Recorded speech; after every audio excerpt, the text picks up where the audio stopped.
Welcome to soda Buti. So இந்த வீடியோவில் retro trailer release ஆயிடுச்சு. ஸோ அதை பற்றி தான் நம்ம பேச போகிறோம்.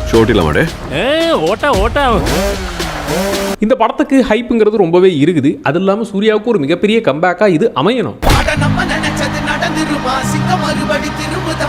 ஏன்னா கங்குவா படங்கிறது அந்த மனுஷன் உசுர கொடுத்து எஃபர்ட் போட்டாரு. அது பெருசாக அவர் கை கொடுக்கல, மொத்தமாக அவரை வச்சு செஞ்சிருச்சு. ஸோ பெரிய வெற்றி அவருக்கும் தேவைப்படுது. ப்ளஸ் இது கார்த்திக் சுப்ராஜோட படம்.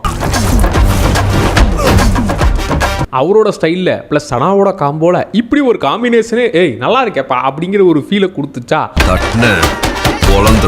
அதே ஃபீல் இந்த ட்ரெய்லருமே நல்லாவே ஏற்படுத்துது. இதெல்லாம் பக்கா வால்பேப்பர் மெட்டீரியல் அப்படின்னு சொல்கிற அளவுக்கு மனுஷன் லுக்குமே சூப்பராக இருக்குது. இந்த ட்ரெய்லரில் இதுக்கு முன்னாடி விட்ட டீசரில் அப்படியே சைடில் விட்ட சாங்கிலன்னு மொத்தத்துலையும் என்ன விஷயங்கள்லாம் ரிவீல் பண்ணிருக்காங்கிறத பார்த்துடலாம். ட்ரெய்லர் ஓப்பனிங் ஷாட்லேயே மான் கறி பிரியாணி ரெடி அப்படிங்கிற மாதிரி எடுத்ததுமே கான்ட்ரவர்சியை கிளப்பி தான் ஸ்டார்ட் பண்ணுறாங்க. ஏன்னா மான் கறி பிரியாணி இல்லைப்பா, மானை வேட்டையாடுறதே சட்டப்படி தப்பு. அது இல்லாமல் இந்த மாதிரி மான் விஷயத்தில் மாட்டின நம்ம சல்லு பாய் அந்த கேஸ்லாம் கூட ஞாபகம் இருக்குது இல்லை, அதெல்லாம் லைட்டாக கண்முறை வந்து போச்சு.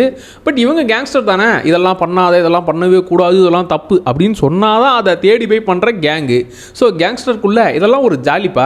அண்ட் சூர்யா பின்னாடி இருக்கிற இந்த 4 பேர் தான் கருணாகரன், ஜெயராம் இவங்கலாம் இருக்காங்கல்ல, இவங்க தான் அவருடைய கேங்கு போல. ஏன்னா எல்லா ஃபைட் சீக்வன்ஸ்லையும் இவங்க வேடிக்கை பார்க்குறாங்க. ஸோ எல்லா டைம்லையும் இவங்க கூட இருக்கிறாங்க. இப்போ இவங்க வந்திருக்கிறது இந்த சண்டை போடுற இடம். ஒன்று ரெட் டீம் ப்ளூ டீம்னு 2 கேங்கும் வாழா அடிச்சுக்கிட்டு மாறலான்ற மாதிரியே அடிச்சுக்கிட்டு மாறுற அந்த சண்டை அது நடத்துறது இதோ அசத்த போது யாரில் வரா மாதிரி ஆல் டைம் சிரிச்ச முஞ்சாவே இருக்கிறாரு. இவர் தான் அந்த சம்பவத்தை நடத்தி எல்லாரும் சண்டை போடுறதை பார்த்து சைக்கோத்தனமாக சிரிக்கிறது மட்டும் இல்லாமல் அதையே ஷோ காட்டி பணமும் பார்த்துக்கிட்டு இருக்காரு. ஸோ ஒரு பக்கம் போனால் இன்னொரு பக்கம் ஆஹா சண்டை போட்டு செம்மையா இருங்கடா அப்படிங்கிற மாதிரி அடிச்சுக்கிட்டு அதை என்ஜாய் பண்ணுறது, அதில் தோத்தவங்கள அம்பு விட்டு அட்டாக் பண்ணுறதுன்னு ஒரு சைக்கோவாக தான் இருக்கிறார். Joker kind of villain. சண்டைக்கு அவன் ஒருத்தன் வரணும் அப்படின்னு எல்லாரும் வெயிட் பண்ணுறதுனால அப்படி யாரான் அவன் ஒருத்தனை வர சொல்லுங்கடா அப்படின்னும் போது நம்ம சூர்யா அவர்கள் என்ட்ரி ஆகி அதே அந்த ரெட் காஸ்டியூமில் மனுஷன் வெறித்தனமாக அடிக்கிறது, அந்த சண்டை நடக்கிற மாதிரி இந்த லாங் ஷாட்டில் காட்டுறாங்க. இப்படி கேங்காக சண்டை போடுற ஒரு மிருகமாக தான் இருக்கிறவர் தான் நம்ம சூர்யா. அண்ட் அவங்க அப்பாவுமே கேங்ஸ்டர். அதனாலேயே கேங்ஸ்டர் வழக்கம் ரொம்ப ஈஸியாக இருக்குது, ஜாலியாக இருக்குதுன்ற மாதிரியே என்ஜாய் பண்ணி இன்னும் கேங்ஸ்டராக மாறிவிட்டாரு. அண்ட் அவங்க அப்பாவாச்சும் ஒரு காரணத்தினால கேங்ஸ்டராக மாறிருக்கலாம். பட் இவங்க வளர்ந்ததே கேங்ஸ்டர் வாழ்க்கைங்கிறதுனால அதை விட மோசமான ஆளாக தான் இவர் இருக்கிறார். அப்படியே அதை ஹீரோயின்டே வேற சொல்லுவார், எங்கள் அப்பாவும் கேங்ஸ்டர் தான். இப்போ அவரோட வேலை சும்மா மிரட்டுறது, தம் அடிச்சுட்டு அவ்வளோதான் அப்படிங்கிற மாதிரி சும்மா அந்த வாய்ஸ் அவடால் மட்டும் கிடையாது.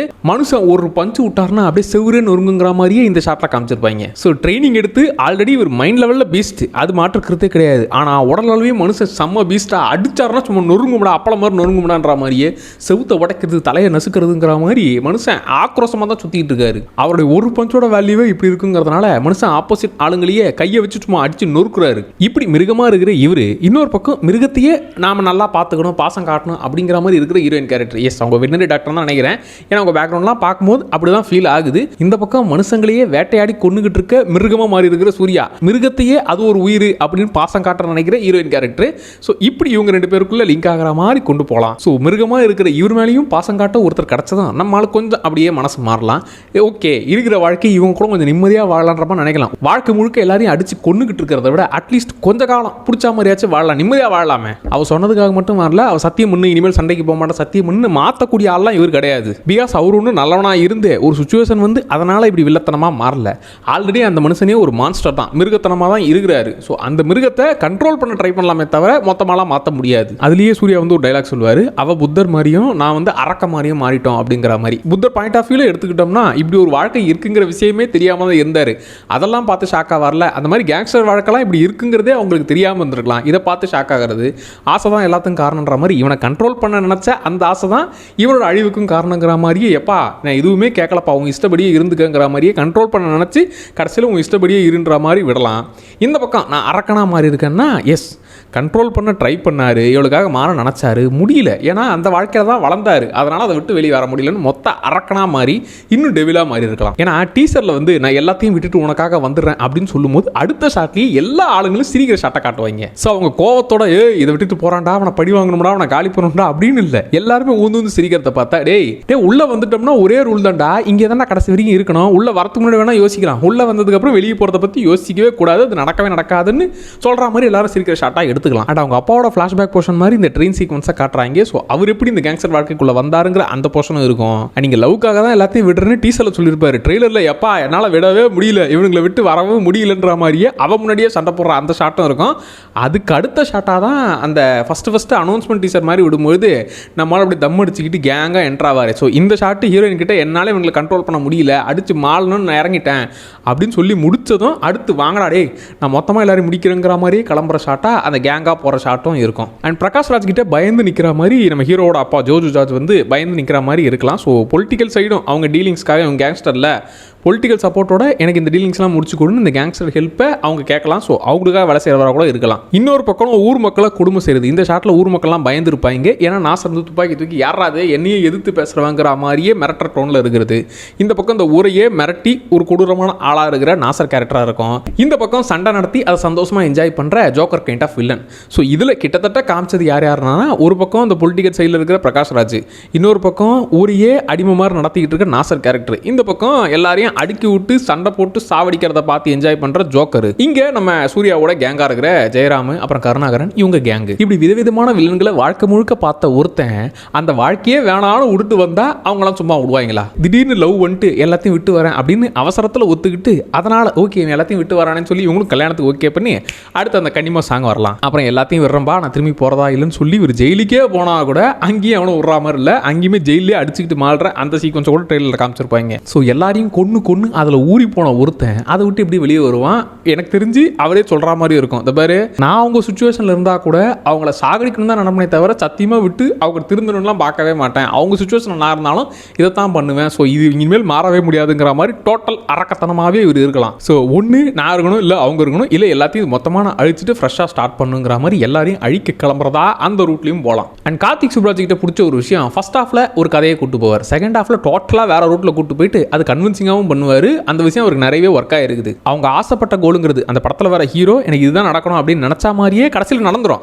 ஆனால் அது வேற மாதிரி நடந்துடும். அவங்க எதிர்பார்த்த ஒன்றாவும் இருக்கும், ஆனால் அது வேற ஒன்றாவும் இருக்கும். இப்போ ஜிகர் தண்டால அசால் சேதுக்கு வந்து பெரிய ஹீரோ ஆகணும், எல்லாருமே கை தட்டணும், கொண்டாடி தீக்கணும் அப்படிங்கிற மாதிரி ஆசைப்பட்டார். ஆனால் கடைசியில் அது காமெடியாக மாறிச்சு. ஆனால் அவர் எதிர்பார்த்த விஷயம் தேட்டரில் எல்லாரும் கொண்டாடி தீக்கிறாங்க, ஆனால் அவர் ஆனது காமெடி ஹீரோ. ஜிகர் தண்டா 2ல் கேங்ஸ்டராக இருக்க ஒருத்தன் என்னை கலாஸ்டால நானும் படத்தில் ஹீரோ ஆகணும்டா, என்னையும் எல்லாரும் கொண்டாடணும்னு ஆசைப்பட்டார். அதே விஷயம் கடைசியில் நடந்துச்சு. ஆனால் அவர் ரியலில் ஹீரோ ஆகணும்னு நினச்சாரு, ரியல் ஹீரோவாக மாறிட்டார். ரியலாக அவங்க அனுபவிச்ச வழியை தான் படமாக பார்த்தாங்க. அவர் படம் நடிச்சு அதை ஒன்றும் பார்க்கல. ஸோ ஒரு ஆசைப்பட்ட ஹீரோ இமேஜ் கிடச்சிருச்சு, ஆனால் அது ரியல் கிடையாது, ரியல். இப்படி அவங்க ஆசைப்பட்ட விஷயம் கடைசியில் கன்ஃபார்ம் நடந்துடும், ஆனால் அது வேற ஒன்றா மாதிரி நடக்கும். இப்போ மகான்ல எடுத்துக்கிட்டா ஒரு நாள் எனக்கு பிடிச்ச மாதிரி ஒரே ஒரு நாள் நான் வாழ்ந்தா போறன்ற மாதிரி ஆசைப்படுவார். கடைசியில் ஒட்டுமொத்த வாழ்க்கையும் அவருக்கு பிடிச்ச மாதிரி அவரை கண்ட்ரோல் பண்ண யாருமே இல்லாத மாதிரியான வாழ்க்கை தான் வாழ்வார். அதான் ஒரு விஷயம் தகட்ட கிடச்சா அதோட அந்த சந்தோஷங்கிறது ஒரு கட்டத்தில் சேச்சுரேட் ஆகிடும்ல, அந்த மாதிரி லைஃப் முழுக்க எனக்கு பிடிச்ச மாதிரியே இருக்கலாம்னா போர் அடிக்குதுரா அப்படிங்கிற மாதிரி ஒரு ஃபீல் வந்துடும்ல, அது மகான் படத்தில் வரும். பட் அவர் நினைச்சது நடந்துருச்சு. ஸோ இதில் எனக்கு இந்த கேங்ஸ்டர் வாழ்க்கை வேணாம், சண்டை போடுறது வேணாம், அரக்கனா இருக்கிறது எனக்கு வேணாம், இந்த வாழ்க்கை தான் வேணுங்கிற மாதிரி இதெல்லாம் விட்டுட்டு வரணும்னு நினைக்கிறாரு. ஸோ அவர் விட்டுட்டு வரணும்னு நினச்சாலும் இங்கே யாரும் விடுறதா இல்லை. ஸோ இந்த சண்டைன்றது பெருசாகும். எனக்கு தெரிஞ்சு அதே விஷயம் அவர் நினச்சா மாதிரி நடந்துடும். இந்த வாழ்க்கை வேணான்றது நடந்துடும். பட் அந்த சண்டை போடுறது அரக்க குணங்கிறது அப்படியே தான் இருக்கும். ஆனால் அது நல்லது செய்கிறதுக்காக ஒன்று போலீஸ்க்கு ஹெல்ப் பண்ணுற மாதிரி அப்படி நல்லது செய்கிறதுக்காக நான் இந்த கேங்ஸ்டர் வாழ்க்கையை கண்டினியூ பண்ணலாம். பட் நான் வந்து கெட்டவன் இல்லை அப்படிங்கிற ரூட்டில் மாறலாம். டே அப்படி பார்த்தா ஆதவன் கதை வந்துருமே. இல்லைப்பா, கார்த்திக் சுப்ராஜ் அந்த ரூட்டில் அவ்வளோ எக்ஸ்ட்ரீமெல்லாம் போக மாட்டார். பட் அவர் எடுத்துக்கிட்ட அந்த கேரக்டரை, பட் எடுத்துக்கிட்ட விஷயத்தை அவங்க ஸ்டார்டிங்கில் சொன்னது கடைசியில் கன்ஃபார்ம் நடந்துடும். இது வேணான்ற விஷயம் கடைசியில் நடக்க தான் போகுது. அது வேற மாதிரி நடக்கும். ஸோ அது என்னங்கிறத படத்தில் பார்ப்போம். ஸோ இந்த ட்ரெய்லரில் எப்பா இவ்வளோ தான் நாங்கள் சொல்ல முடியும். பேசிக்காக இந்த மைண்ட் செட்டில் வாங்க, கேங்ஸ்டராக இருக்கிறோம் அதை வேணாம் லவ்வுக்காக விட்டு வரான் அந்த மைண்ட் செட் மட்டும் தெரிஞ்சுக்கிட்டு வாங்க. அதையே கொஞ்சம் வெறித்தனமாக கட் பண்ணி கொடுக்குறோன்ற மாதிரியே பேசிக் லெவலில் தான் கட் பண்ணி கொடுத்துருக்குறாங்க. பட் இந்த ட்ரெய்லர் ஃபயராக இருக்குது. இதில் செலக்ட் பண்ணியிருக்கிற ஆர்டிஸ்ட்லாம் பார்த்தீங்கன்னா ஒரு பக்கம் சூர்யா, இன்னொரு பக்கம் ஜெயராம், இந்த பக்கம் அவங்க அப்பாவா வர ஜோர்ஜ் ஜார்ஜ்னு எல்லாருமே அப்படியே டிராகன்ஸாக தான் இருக்கிறாங்க. அந்த டிராகன்ஸை வச்சு கண்ட்ரோல் பண்ணிக்கிட்டு படத்தில் காட்டுறதெல்லாம் பயங்கரமாக இருக்க போகுது. சூர்யாவுமே அது மொத்தமாக மான்ஸ்டர் லுக்கில் மனுஷன் டெரிஃபிக்காக தான் இருக்கிறாரு. இப்போ எல்லா ட்ரெய்லர்லையும் எல்லார் தலையிலையும் கொம்பு வச்சிடறாங்கப்பா. இதுலையுமே சூர்யா தலையில் கொம்பு வச்சு டெவிலுங்க அரக்கங்க அப்படிங்கிற விஷயத்தை அதுலையுமே காமிச்சிடுறாங்க. எல்லா ட்ரெய்லர்லையும் வந்துடுது. அண்ட் ரொம்ப நாள் கழிச்சு எல்லா சாங்ஸுமே கேட்க நல்லா இருக்குதுப்பா. வெறும் 30 செகண்ட் ரீல்ஸ்க்காக மட்டும் கேட்குற மாதிரி இல்லாமல் முழு பாட்டுமே கேட்க நல்லா இருக்குது. இந்த இப்போ லாஸ்ட்டாக வந்து த ஒன் அப்படிங்கிற அந்த பாட்டும் சரி, அது ஒரு மாதிரி செம்மையாக இருக்குது. ப்ளஸ் இந்த கன்னிமா சாங்கு அது வைப்பாக இருக்குது. இந்த ஜெயிலில் வந்த சாங்கு எப்பா 3 சாங்குமே சூப்பராக இருக்குங்கிற மாதிரி ஒரு ஃபீலை கொடுத்துச்சு. அப்புறம் அந்த ட்ரெய்லர்லேயே காட்டின ஸ்ரேயாவோட ஒரு சாங் வர இருக்குது, செலிப்ரேஷன் சாங் மாதிரி. இது நாங்கள் இது எதிர்பார்க்கலன்ற மாதிரி அந்த சாங்குமே இருக்குது. ஸோ ஒரு பக்கா கமர்ஷியல் படமாக தான் இது இருக்குங்கிறத கார்த்திக் சுப்ராஜே சொல்லிட்டாரு. ஜெயிலருக்கு அப்புறம் இவ்வளோ கமர்ஷியலாக பண்ணுறது இந்த படத்துக்கு தான், என்னுடைய மீட்டர்லேருந்து வெளியே வந்து ஒரு கமர்ஷியல் படம் பண்ணுறேன் அப்படிங்கிற மாதிரி தான் சொல்லியிருந்தாரு. ஸோ இந்த ட்ரெய்லர் ஒரு நல்ல எக்ஸ்பெக்டேஷனை தாராளமாக செட் பண்ணிருச்சு. இன்னும் கார்த்திக் சுப்ராஜ் ஸ்டைலில் வேறு ரூட்டில் கூட்டு போயிட்டு பேரில் இந்த ரெட்ரோன்னு வச்சா மாதிரியே அந்த ரெட்ரோ டைம் லைனுக்கே நம்மளை கூட்டிகிட்டு போய் நல்லா என்ஜாய் பண்ண விடுவார், அவர் வேர்ல்டு எக்ஸ்பீரியன்ஸ் பண்ண விடுவாருன்னு நம்புவோமாக. அண்ட் இது முக்கியமாக இவ்வளோ கேங்ஸ்டர் காட்டின சிரிக்கிற வில்லன், நாசர் வில்லன், அந்த பக்கம் பிரகாஷ்ராஜ், இந்த பக்கம் அப்பா பையன் கேங்ஸ்டர், இவ்வளோ பேர் நீங்கள் திரும்ப இடம் பூரா கேங்ஸ்டராக தெரிஞ்சாலும் இது வந்து லவ் படமாக தான் இருக்கும், லவ் சீன்ஸ் தான் நிறைய இருக்குங்கிற மாதிரியே எல்லா இடத்துலையும் சொல்லிக்கிட்டே இருக்கிறாரு. ஸோ இது வந்து காதல், சிரிப்பு, அப்புறம் போர், இப்படி எல்லாமே கலந்த கலவையாக தான் இந்த படம் இருக்குங்கிறது தான் அவர் ஆணித்தனமாக சொல்லிட்டு இருக்காரு. ஓவரால் இது ஒரு பக்கா கம்பேக் படமாக சூர்யாவுக்கு அமைஞ்சே தீரணும் அப்படி இருக்குன்னு நம்புறேன். ஸோ இந்த ட்ரெய்லர் பார்த்தவங்க உங்களுக்கு எப்படி இருந்துச்சுன்றதை கமெண்ட்டில் சொல்லுங்கள். மறக்காமல் சோடா அப்படி சேனலை சப்ஸ்கிரைப் பண்ணிக்கோங்க. Tata bye.